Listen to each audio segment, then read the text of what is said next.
সুখবর বন্ধুরা, 2026 সালে হুড়মুড়িয়ে বাড়তে চলেছে আলুর দাম। বেশ কয়েকটি কারণের উপর ভিত্তি করে এই আলুর দাম কিন্তু বাড়তে চলেছে। আপনারা সকলেই জানেন এবছর রয়েছে ভোটের ছায়া, আর তার আগে আলু চাষি এবং আলু ব্যবসায়ীদের সুবিধা এবং অসুবিধাকে কেন্দ্র করে রাজ্য সরকার একটি প্রকল্প নিয়ে আসতে পারে, যার ফলে আলু বীজ এবং আলু সার নিয়ে কালোবাজারি, এছাড়া যদি কোনো প্রাকৃতিক দুর্যোগের ফলে আলু চাষে ক্ষতি হয় তার ফলে চাষি ভাইদের ভর্তুকি দেওয়া, বর্ডার যাতে সবসময় খোলা থাকে সেই দিকে লক্ষ্য রাখা এবং আলুর দাম যখন না থাকবে তখন সহায়ক মূল্য দিয়ে চাষিদের কাছ থেকে আলু কিনে নেওয়া, এই সমস্ত বিষয়কে কেন্দ্র করে রাজ্য সরকার সরাসরিভাবে চাষি ভাইদের পাশে এসে দাঁড়াবে। আর এই প্রকল্প যদি এসে যায় তবে কিন্তু চাষি ভাইরা এরপর থেকে নিশ্চিন্তে আলু চাষ করতে পারবেন। তো বন্ধুরা, আমরা এখন দেখে নেব আজ পশ্চিমবঙ্গের কোন কোন জায়গায় আলুর দাম কত টাকা রয়েছে, কোন কোন ইউনিটগুলিতে আজ নতুন আলুর দাম বেড়ে উঠল এবং 2026 সালে আলু চাষ কেমন হতে পারে। তো এই বিষয়ে যে গুরুত্বপূর্ণ আপডেটগুলি চলে এসেছে তাই কিন্তু আপনারা জানতে পারবেন এই ভিডিওটির মাধ্যমে। তাই বিস্তারিতভাবে জানতে হলে অবশ্যই ভিডিওটি শেষ পর্যন্ত দেখবেন। আর আপনি কোন জেলার আলুর বাজার দর সম্পর্কে জানতে চান সেই জেলার নামটি আমাদের ভিডিওর কমেন্ট বক্সে লিখে জানাবেন। চ্যানেলটিতে নতুন এসে থাকলে অবশ্যই চ্যানেলটি সাবস্ক্রাইব করে পাশে থাকা বেল আইকনটিকে প্রেস করে রাখবেন। চলুন এক নজরে দেখে নেওয়া যাক। আজ বাঁকুড়া জেলার কতুলপুরে পুখরাজ আলুর দাম রয়েছে মাঠে চাষি ভাইদের জন্য 250 থেকে 270 টাকা। পয়েন্ট লোড লক্ষ্য করা যাচ্ছে 290 থেকে 310 টাকা পর্যন্ত। বর্ধমানের জামালপুরে আজ পুখরাজ আলুর দাম রয়েছে মাঠে চাষি ভাইদের জন্য 260 থেকে 270 টাকা। পয়েন্ট লোড লক্ষ্য করা যাচ্ছে 310 থেকে 320 টাকা। পশ্চিম মেদিনীপুর জেলার চন্দ্রকোনায় আজ পুখরাজ আলুর দাম রয়েছে 240 থেকে 250 টাকা। পয়েন্ট লোড লক্ষ্য করা যাচ্ছে 280 থেকে 290 টাকা।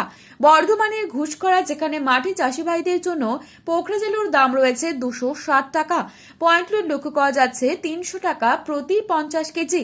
বাঁকুড়ার বিষ্ণুপুরে আজ পোখরাজ আলুর দাম রয়েছে 240 থেকে 250 টাকা। পয়েন্ট লোড লক্ষ্য করা যাচ্ছে 300 টাকা প্রতি 50 কেজি রেডি। ক্ষীরপাই ইউনিটে পয়েন্ট লোড হিসেবে মাঠে চাষি ভাইদের জন্য দাম রয়েছে 340 থেকে 350 টাকা পর্যন্ত সুপার 6 আলুর দাম। মুর্শিদাবাদ জেলার ডাকবাংলো, যেখানে পোখরাজ আলুর দাম রয়েছে মাঠে চাষি ভাইদের জন্য 290 থেকে 300 টাকা। পয়েন্ট লোড লক্ষ্য করা যাচ্ছে 320 থেকে 330 টাকা পর্যন্ত। বাঁকুড়ার সোনামুখী, যেখানে পোখরাজ আলুর দাম রয়েছে মাঠে চাষি ভাইদের জন্য 240 থেকে 260 টাকা।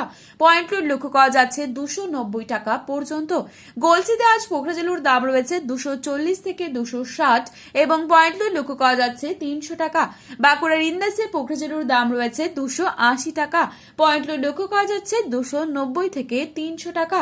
আজ বর্ধমানের মেমারি, যেখানে পোখরাজ আলুর দাম রয়েছে 250 থেকে 260 টাকা এবং পয়েন্ট লোড লক্ষ্য করা যাচ্ছে 290 থেকে 300 টাকা। হাওড়া জেলার উদয়নারায়ণপুরে, যেখানে পোখরাজ আলুর দাম রয়েছে 250 টাকা এবং পয়েন্ট লোড লক্ষ্য করা যাচ্ছে 300 টাকা। আজ উত্তরবঙ্গের বিভিন্ন স্থানে নতুন আলুর দাম কি চলছে তাই তুলে ধরছি। উত্তরবঙ্গের জলপাইগুড়িতে পোখরাজ আলুর দাম রয়েছে মাঠে চাষি ভাইদের জন্য 260 টাকা পর্যন্ত এবং ধূপগুড়িতে দাম রয়েছে 300 থেকে 310 টাকা। পয়েন্ট লোড লক্ষ্য করা যাচ্ছে 330 টাকা পর্যন্ত। মালদা, যেখানে পোখরাজ আলুর দাম রয়েছে 300 থেকে 310 টাকা প্রতি 50 কেজি এবং পয়েন্ট লোড লক্ষ্য করা যাচ্ছে 350 টাকা পর্যন্ত। ময়নাগুড়িতে 260 থেকে 270 টাকা পোখরাজ আলুর দাম। পয়েন্ট লোড লক্ষ্য করা যাচ্ছে 300 থেকে 310 টাকা। ফালাকাটায় আজ 270 টাকা রয়েছে পোখরাজ আলুর দাম এবং পয়েন্ট লোড রয়েছে 300 টাকা। মাথাভাঙায় 260 টাকা প্রতি 50 কেজি পোখরাজ আলুর দাম। উত্তরবঙ্গে আজ লাল আলুর দাম রয়েছে 350 টাকা এবং পয়েন্ট লোড লক্ষ্য করা যাচ্ছে 410 টাকা পর্যন্ত। তো বন্ধুরা, এই ছিল আজকের বাজারে আলুর দাম সম্পর্কিত গুরুত্বপূর্ণ খবরের আপডেট। প্রতিনিয়ত এরকমই আপডেট পাওয়ার জন্য অবশ্যই চ্যানেলটি সাবস্ক্রাইব করে পাশে থাকবেন। ধন্যবাদ।